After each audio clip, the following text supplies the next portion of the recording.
সমস্যা আসার পর তার সমাধান খুঁজতে উঠে পড়ে লাগে, কিন্তু যখনই সমস্যার সমাধান হয়ে যায় আমরা সুপ্রসন্ন হয়ে যাই এবং অসাবধান হয়ে যাই। আমাদের মনে হয় যে আমরা সম্পূর্ণরূপে সমস্যার অন্ত করেছি, কিন্তু কোথাও না কোথাও একটা ছোট্ট বীজ রয়েই যায়, আর সেই বীজ আমাদের অসাবধানতার ছত্রছায়ায় বড় হতে থাকে, আর তারপর মহা সংকট হয়ে আবার আমাদের উপর আক্রমণ করে। এই সংকট যে কোনো রূপে আসতে পারে, কোনো শত্রুর রূপেও আসতে পারে বা কোনো মহামারীর রূপেও আসতে পারে।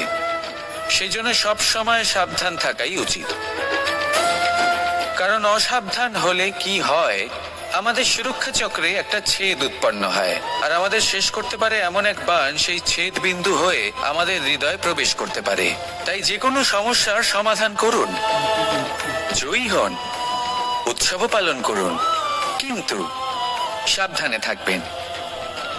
আসুন আর আমার সাথে ভালোবেসে বলুন, রাধা রাধা। কর্ম, ধর্ম আর কর্তব্য, এই তিনটি একে অপরের সাথে জড়িত, আর অনেক সময় এই তিনটি পালন করতে করতে আমাদের সেই ব্যক্তির সামনে গিয়ে দাঁড়াতে হয়, তার বিরুদ্ধেই যেতে হয় যাকে আমরা সব থেকে বেশি ভালোবাসি। কিন্তু সেইখানে এই যুদ্ধ কোনো ব্যক্তিগত যুদ্ধ থাকে না, এ হলো কর্ম, ধর্ম আর কর্তব্যের যুদ্ধ। এটা সরল নয়, অত্যন্ত কঠিন হয় তার সম্মুখীন হওয়া যাকে আমরা সব থেকে বেশি সম্মান করি। কিন্তু আমাদের তো আমাদের ধর্মের পথে চলতেই হবে, কারণ আমরা কর্মবদ্ধ, কর্তব্যবদ্ধ, আর এটাই করা উচিত।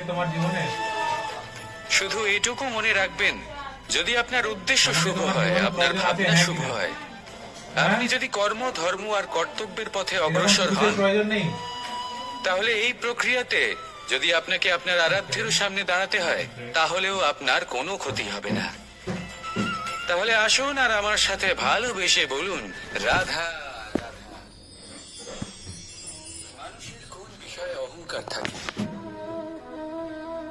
সময়, ক্ষমতা, শরীর আর সম্পত্তি, আর এই চারটি সর্বদা সঙ্গে থাকে না। কি বিচিত্র ব্যাপার, আপনি নিজেই দেখুন। সময় আজ ভালো হলেও কাল অবশ্যই খারাপ হতে পারে। ক্ষমতা আজ আপনার থাকলেও কাল তা নাও থাকতে পারে। এই শরীরটা তো নশ্বরই বটে। যত আপনি বার্ধক্যের দিকে অগ্রসর হবেন, দুর্বল হতে থাকবেন, সৌন্দর্য ক্ষীণ হতে থাকবে, আর সম্পত্তি আজ আপনার, কাল অন্য কারোর হয়ে যাবে। আর এই সমস্ত নশ্বর জিনিসে মন কেন্দ্রীভূত করতে করতে ব্যক্তি ভুলে যান সেই বিষয়গুলি যা সর্বদা আপনার সাথে থাকবে, আপনার ঢাল হবে, আপনার সম্বল হয়ে থাকবে।